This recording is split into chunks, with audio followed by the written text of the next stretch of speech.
Good night, fellow punters. The clock on the wall says 10:55.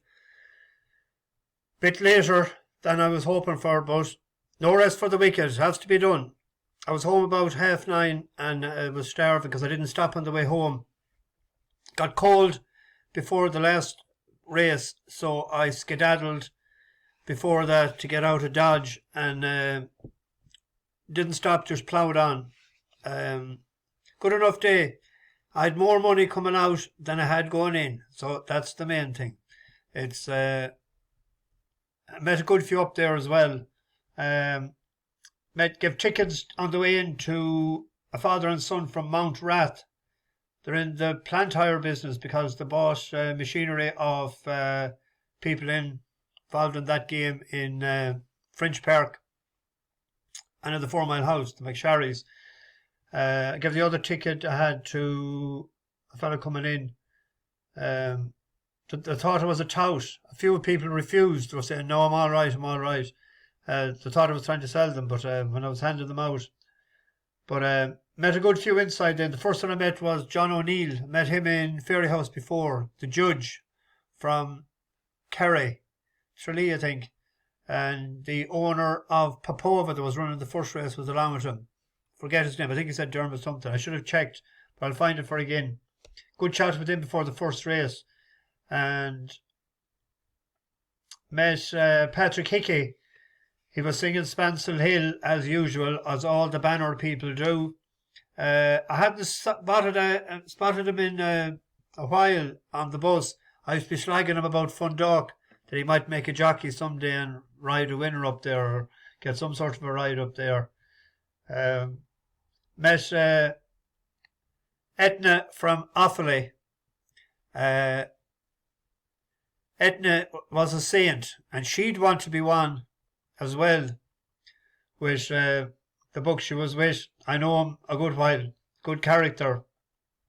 He worked with me years ago, and Colin Garvin from Boyle. He's a sort of a book you get a great laugh taking the piss out of him. So very happy couple. I was saying to her, we'd have called the Offaly fellows Biffos, so what do they call the girls? So she has to come back with me on that. Garvin will think of something. Who else did I meet? There was so many. Anyway, I get to them again. We had a good day. We got off to a great start. Can't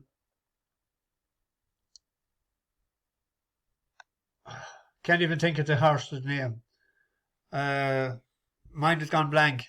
But it won really well. It was in great position. Got a great ride from Jordan Gainford. I didn't see any 5-1 up there. It was 9-2 all over. I think it was return 4-1. She could be anything. That was it. Just came to me, and she could be anything.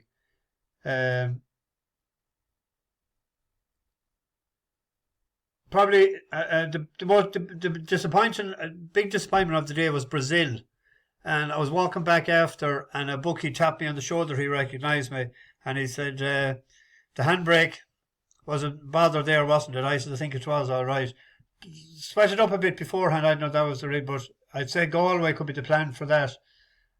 Tax for Max ran a great race, third in it last year, second in it this year. An unexposed one of Willie's that won.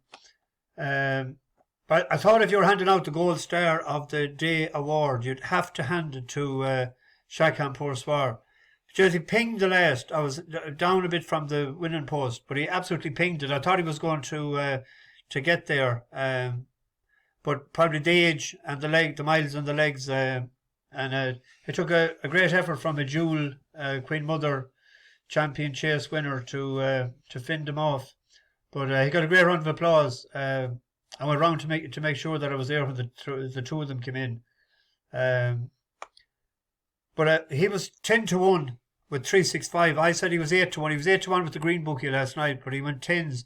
I cashed out with the green bookie and I nailed it on the other one. And he was 13-2 there in the ring there today. So I had a bit of that with a couple of. The horse that Fairland, That nearly came out on top of me into the rail. He veered off violently, whatever happened. But at the track, they didn't pay 4 places, but on line they did. So we didn't do too bad. I didn't see the last race. I know that I might have a look at it later. Anyway, we'll try and plough on.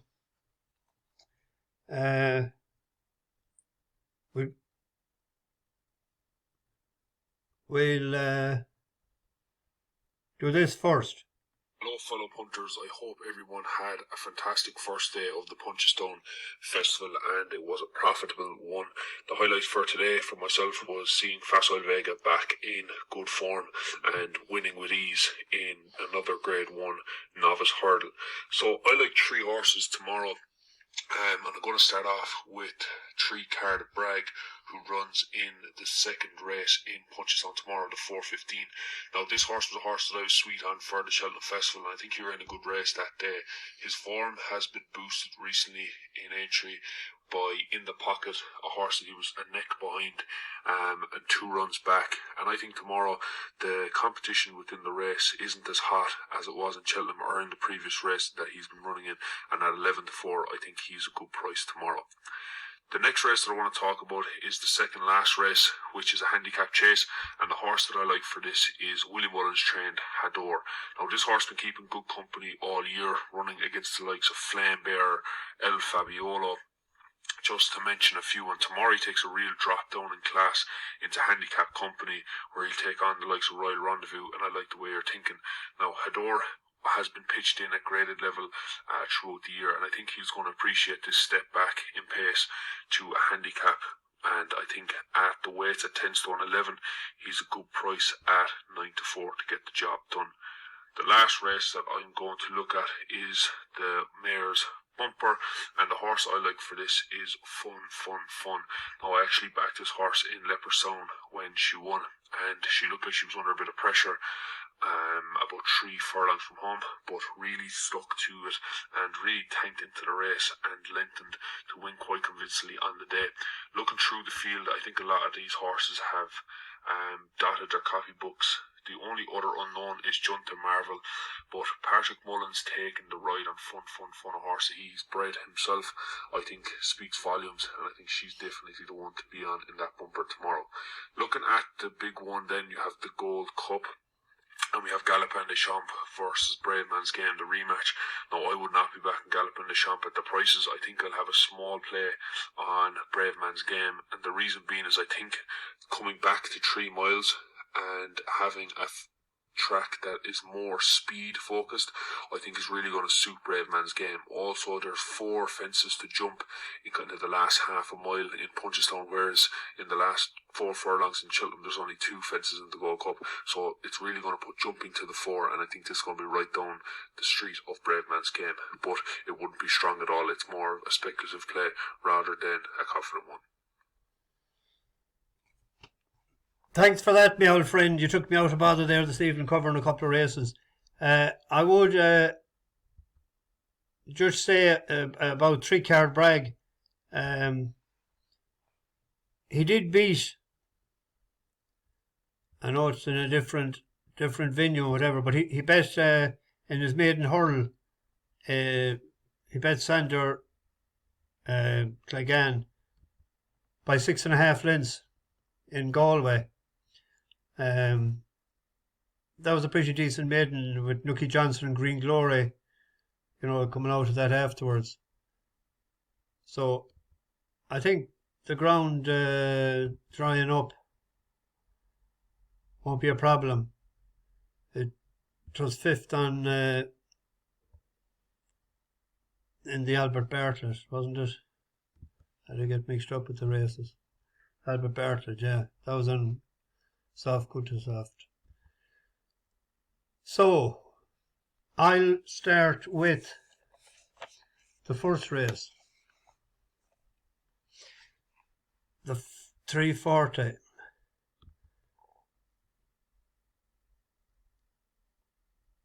The horse I like in this is Level Neverending.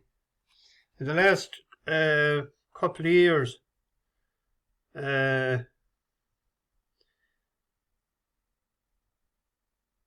Bear with me now for 1 second.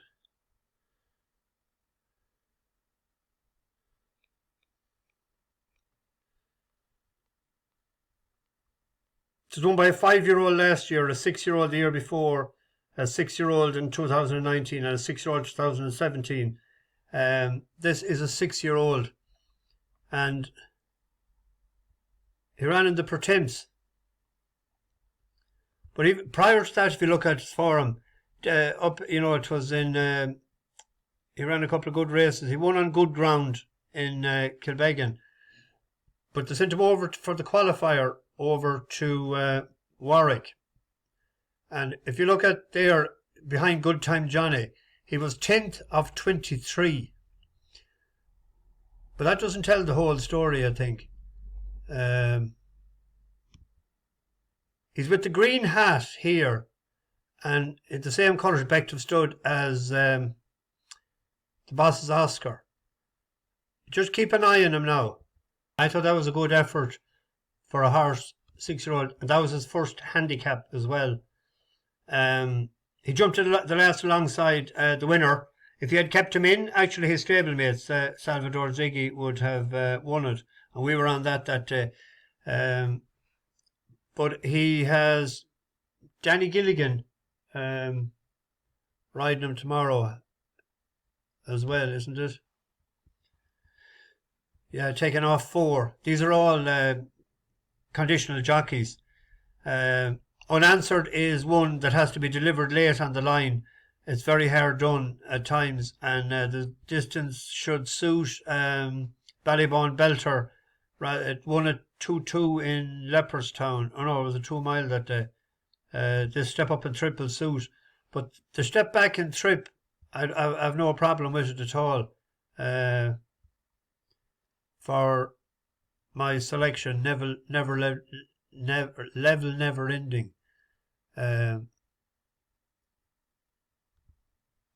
I thought that was he like to be only 6 lengths behind them decent horses, like, and he's only rated 119. Take 4 off.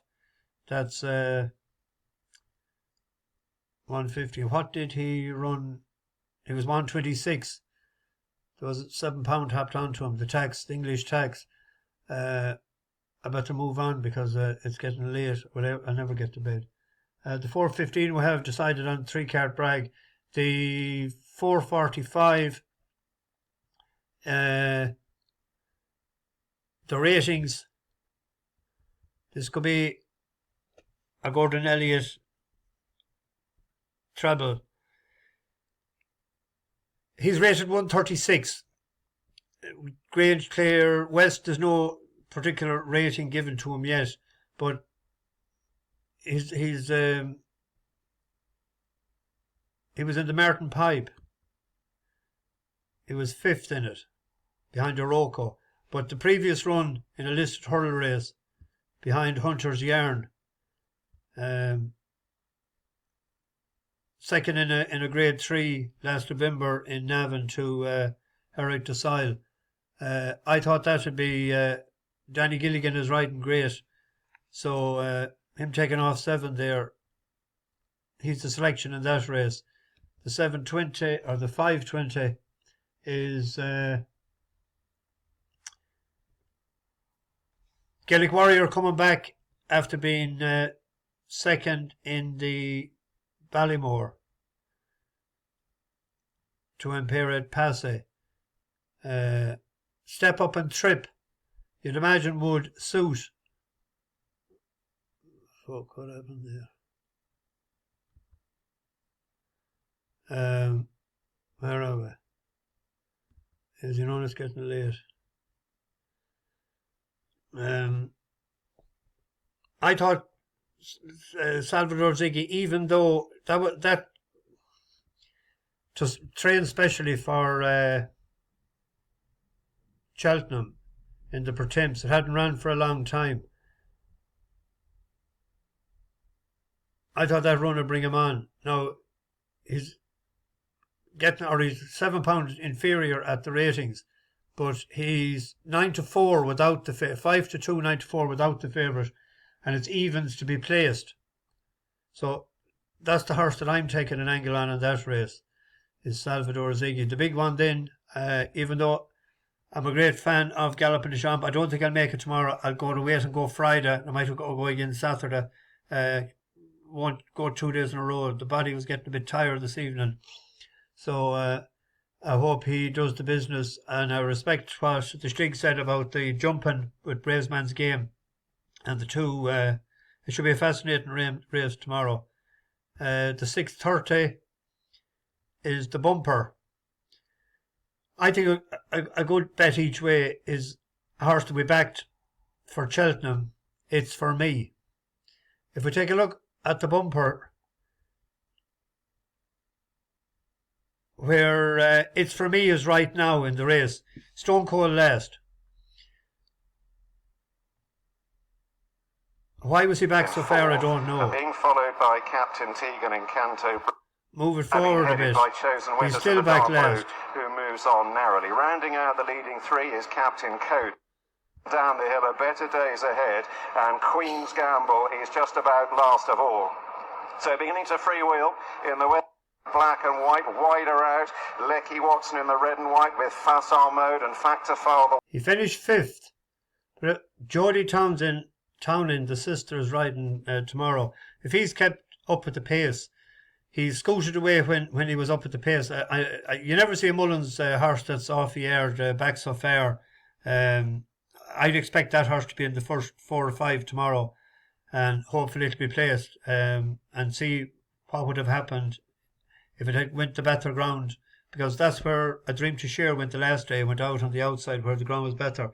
He came through shite ground round the turn and up along the stretch. So we'll see.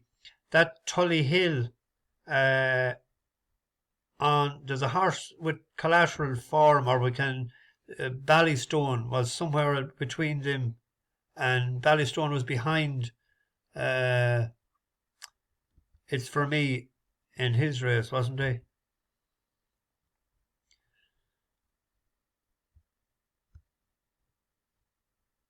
The day he won,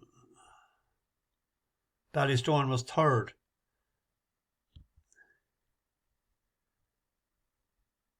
Ballystone was 2nd to Will Do.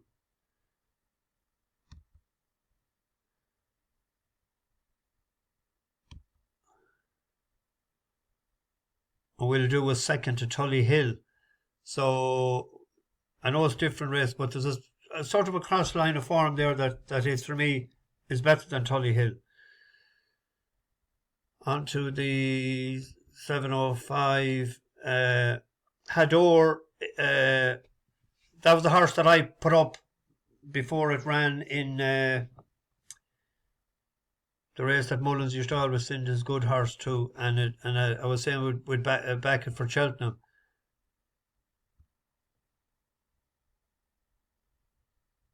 It was the day that Impervious betted, wasn't it, in January? That race. But a horse that an each way shout and that with the good ground a plus is Andy Dufresne. Hador, first in a handicap. We don't know how well handicapped he is. He could actually piss in, but Andy Dufresne has to get good ground to run well. Remember last year in Cheltenham, we were on him at 9s and he went off 130 favourite. He was 2nd to Global Citizen and piss rain all that day. He was fancied again this year, but to soft ground. So if he has his ground tomorrow, he'll have a shot at that too.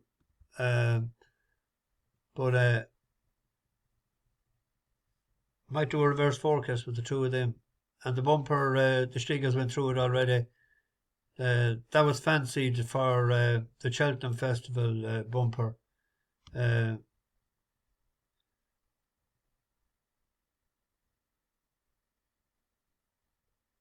We don't know much about this. I forgot to look at that. It's out of Mass Merville. But we'll hope that Mullins wins the bumper again tomorrow. There is... I didn't get a chance to look elsewhere. I'll just mention a couple of I was to look at the videos of a couple of the Pink Legend that won the last day. I gave it a good shout before it ran in Cheltenham the last day, and it won. I'll have a look if I have time tonight. And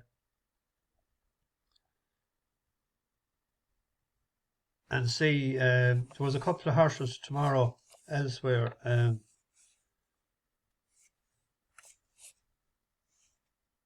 Where was it?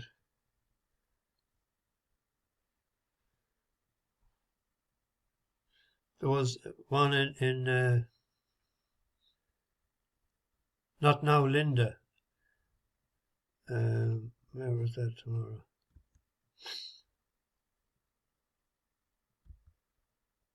It ran very well the last way back to, there you go. It ran very well the time before. I put it up the time before and it ran terrible, but it ran fierce well the last day at a big price. It's well bred, this horse. It was bred in Galway actually. A herding choking horse. It sort of choked the time before, but it ran well the last year that Bontney at 28-1.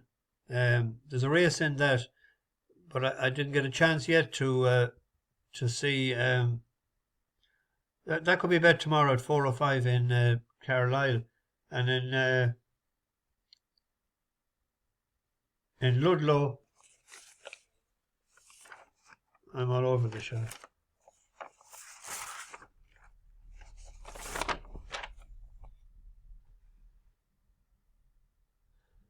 Ludlow.